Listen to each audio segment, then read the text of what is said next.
Now, let's talk a little bit about some typical timelines and milestones in the process now that we've gone over a lot of stuff to consider.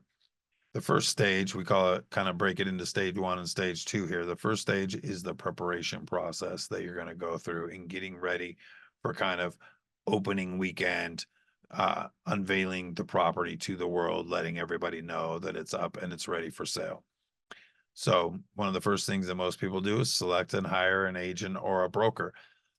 This can happen really fast. So you could jump on Google, run a quick search, drive around your neighborhood, see a for sale sign, call the agent, and be ready to go in one day. Or you could do a couple weeks and interview a few people.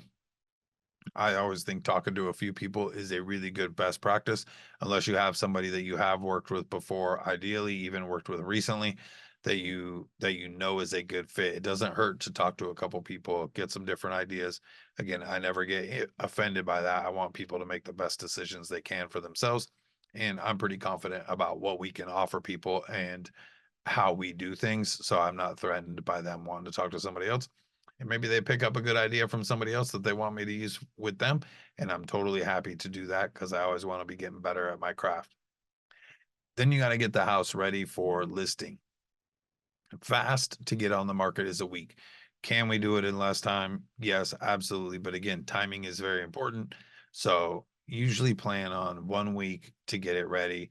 Two is ideal in our process, but you're going to do some cleaning, some repairs, maybe a little bit of updating. You want to pack some stuff and declutter a little bit, maybe move out.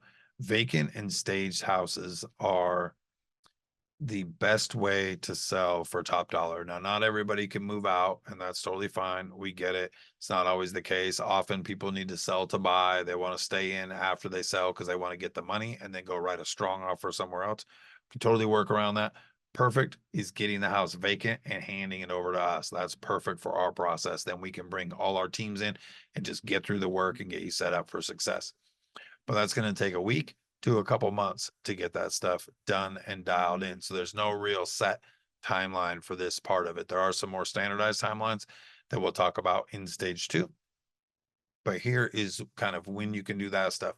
Once you have it ready for the listing, that's when we really start moving into what we call marketing magic in this stage one phase. Usually we're going to do some final fresh up of the landscaping there, bring in the staging, do the photos, do the videos, all that stuff.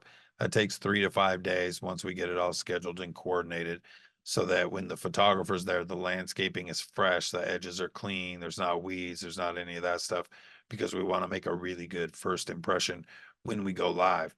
So from the time that we take kind of possession of the house, if it's vacant, it's 3 to 5 days to get that stuff done and everything good to go. Staging installs are usually 1 to 2 days, 1 day for video and photos to get them all shot on site, and then another day to process them, edit them, get them beautiful, ready for online. Then we can start using them. Then we can make the house live. So we like to have about 2 weeks from when we're engaged to get a good stager in, get a good photographer. We've got Rolodexes and multiple sources of all of those to line things up for the schedule, get a quick cleaning in. We do a pre-inspection on everything, which we'll talk more about. Get that done. That just helps us negotiate from a better position of strength and protect the timelines. And then make the house live on the market when we can hit our kind of preferred magic days of the week. So if it's not a big project, we can crank them out pretty good, pretty smooth, and without a ton of stress in about 2 weeks.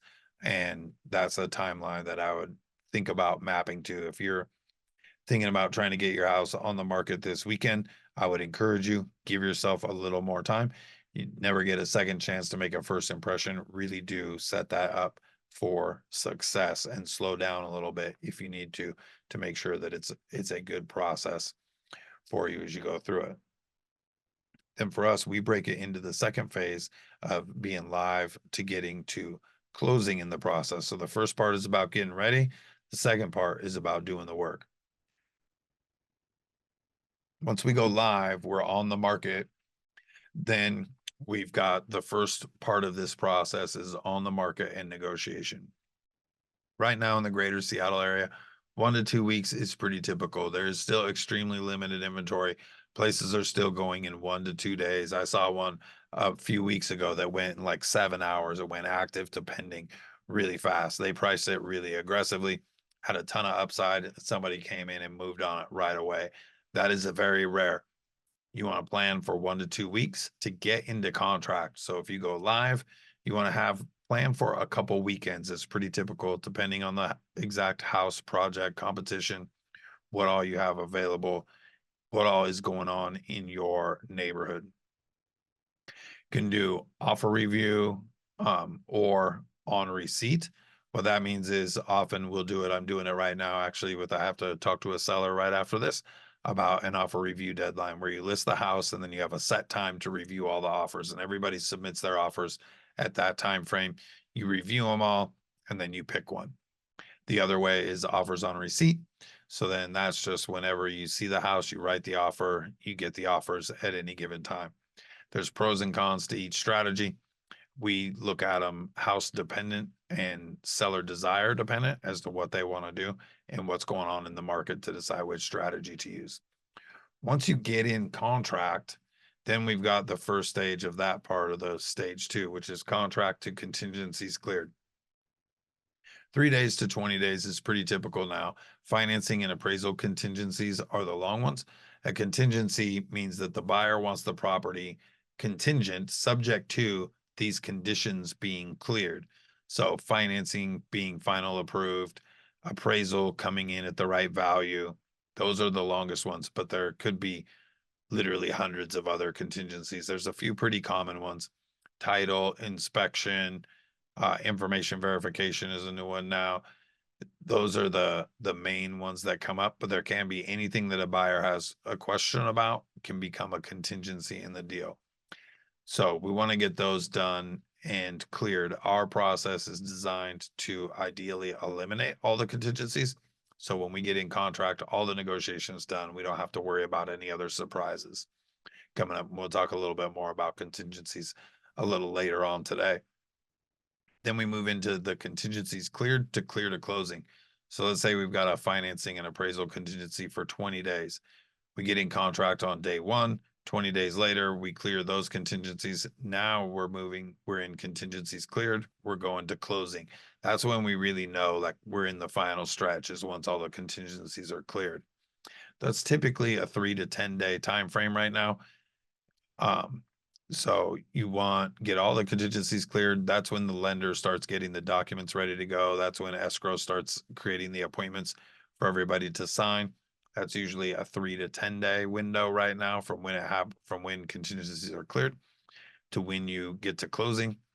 You add those 3 pieces together and you get kind of the average transaction timeline. Right now, the average listing to closing is between 20 to 35 days for a well-priced property. You get on the market, you get in contract, and you're going to have a 20 to 35 day window from once you get in contract to when you close. You can do it faster. We see 7 to 14 day listing to close timelines. It is rare. Sometimes we see a little longer ones. I was doing some research for a listing that I want to bring on in about 3 weeks. And there's a comp in the area that's been pending for a while. And I called the agent to get some information, see what's going on, trying to see how much they're in contract for. They wouldn't share that with me. They don't have to. I got to wait till it closes, but they're not going to close until the end of July this year. It's a little bit of a complex transaction on the seller side, so they needed some time. So that's a long close in this market. Usually you're 20 to 35 days from when you get on the market to when you get closed if you price well and you got a decent house. So I put some asterisks on the past slide. I want to touch on those right now. In the general process, because people often ask, like, how long is it going to take me to do this? What's it going to take? We usually set our seller client expectations around 16 to 90 days from when you sign the listing agreement and agree to work with us until we're going to get you cash. That's the time frame that we want to set. We typically plan pricing for a 30-day price. At least that's one of the options that we give people. We provide multiple options for strategies that they can use and then let them make the decision.